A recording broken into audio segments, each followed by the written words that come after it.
Wow. First of all, welcome back. I told you guys like I need to be a little bit more consistent, and I will be. But wow, an absolute dominant performance from the Rams last night. Dominant. I couldn't even put into words how dominant of a performance that looked. And and I know it's been a question, but I think we got our answer last night. Stafford is by far and clear cut the MVP favorite. And this is not saying this as a Rams fan. This is me also saying this as a football fan. The dude is playing lights out and he's balling. And we all remember, especially Rams fans, coming into the season where there was a lot of question marks, right? I was very secure in knowing that Matthew Stafford was going to come back. I had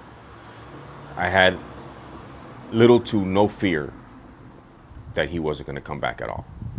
That wasn't even my thought process. I knew he was coming back, right? I knew it for a fact. But then you have the back issue. And the reps that he wasn't taking. And then you start the season off, right? And okay, it's a little up and downish. And again, obviously I'm a witness to that. If you go back and you watch the first few episodes, you'll see how critical I was. Some balls were overthrown. And again, chalk all that up to him getting under his feet. And he has not skipped a beat ever since. And Matthew Stafford has just been balling out. Let me say this too. I feel for Baker Mayfield. Although he was a Ram for little to less than half of a season with us, he did some unbelievable things while he was in that Ram uniform. And I just hope that he has a speedy recovery. Because I'd like to see him out on the field a lot more. But Matthew Stafford balling, that connection between him and Devontae is now we're starting to see that even more. And we started to see that, ironically, we started to see that happening more once Puka went down. And you saw them connecting more. You saw them getting more in line and more in tune with each other, and knowing each other, knowing ball placement and everything. It was an absolute dominant performance, especially by the defense. Jared Verse with 2 sacks. Kobe Turner with 2 sacks. Emmanuel Forbes was everywhere. Everywhere. And I think a lot of us, we have the same sentiment when we say that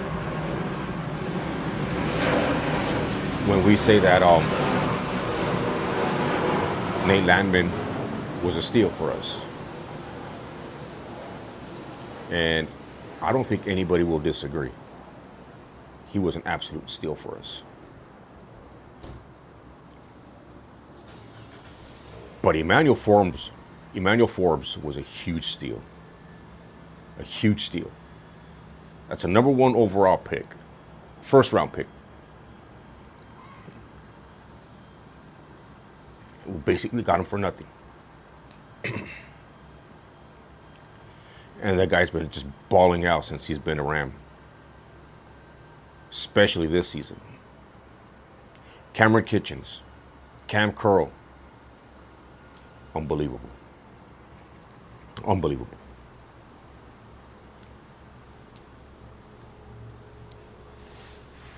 And might I add, and I never thought I would actually say this about this particular player. Kobe Durant. Kobe Durant. He's had, since he's become a Ram, he's had some moments over the last few weeks, balling. Last night, showed it.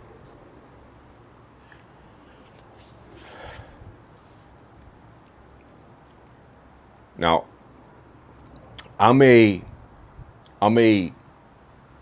game one at a time type of fan.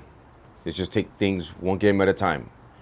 And I know what everybody's saying right now, and right now everybody's talking about the Rams and the performance and calling us the best teams and all. I get it. I'm not taking anything away from our team. But if you're a Laker fan, like I am, you know what Kobe says. Job's not finished. It's cool. It's good that we're number one seed right now in the NFC West. I mean, in the NFC. It's good that right now, if the season ended, we'd be the number one seed. But the job's still not done. The job is still not done. And we still got a lot more work to do. We still got other teams. We still got the Detroit Lions we got coming up. We got Carolina coming up next week.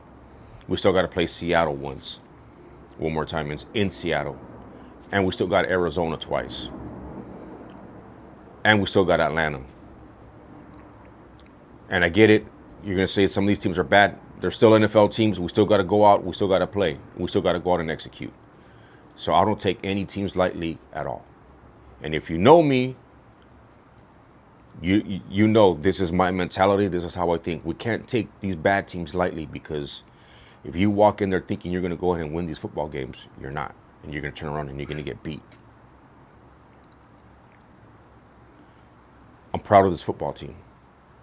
I'm proud to be a Rams fan. I've said it before. I'll say it again. Whether it's my mom's side of the family, whether it's my dad's side of the family, you're looking at the first and the original Rams fan from both sides of my family, and I stand proud about that. In regards to the fan base, last night is exactly what we need to see. Last night is exactly what we need to hear from the fan base. We need you guys to start showing up. We need the local, especially the locals. We need you guys to start showing up to these football games. Because best believe, when I go back home to visit from out of town, especially around the football season, I make sure I go while I'm in town. I have to. So shout out to all the Rams fans that showed up and made a lot of noise. That is what we need to sound like. That is what we need to be like. Week in, week out, including going into the playoffs. We need that type of support. We need that kind of crowd noise. We need the players to hear that, to feel that. I need to be able to feel it. Fans that are not local, watching from their TVs at home, we need to feel it. Last night, I felt that energy. I felt that energy from my living room, watching this game. I felt the energy. That's what we need. So shout out to you guys. Congratulations to Nate Landman on the 3-year extension with us. Well deserved. But that performance, again, let me go back to that performance. Unbelievable. And again, as of right now, as we sit, Monday, Matthew Stafford is your leading candidate to be the most valuable player. And for all the talk about him not being a Hall of Famer, he doesn't have the resume. He doesn't have this. He doesn't have that. And a lot of times this came from former players. Now, what's upsetting about when it comes from players that played in the league, you know what team he was on. You know the dysfunction, not the dysfunction, but the disorganized organization that he was a part of.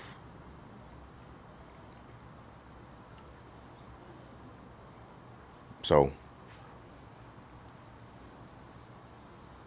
as it stands right now, we're the number 1 seed in the NFC. Defense is playing spectacular. Chris Shula is calling great games. And I'm looking forward to the rest of the season and what the rest of the season brings. 34-7. 34-7. And here's what I come to realize about Sean McVay. And you take your good and you take your bad with it. You take your bad with this because you can clearly see he doesn't like running the scoreboard on teams when he already has a huge lead. He takes his foot off the gas pedal. That's a good quality to have in a coach. Doesn't want to show up the other team, doesn't want to show up the other head coaches, doesn't want to show up the other organizations. That's commendable. Sometimes when that, but if you're the half glass empty person, you're probably with the mentality of, well, if you don't run up the scoreboard, you give them a bigger opportunity to come back and win, just like Philadelphia did. So you can easily make that argument, and I can understand both arguments. But last night you could clearly see that's exactly what happened, because they only put up 3 points, 6 points in the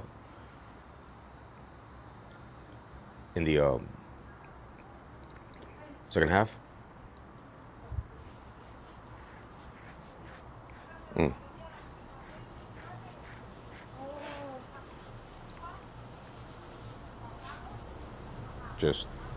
Just unbelievable game last night. I thank you guys for rocking with me. I will be back next week. Until then, horns up.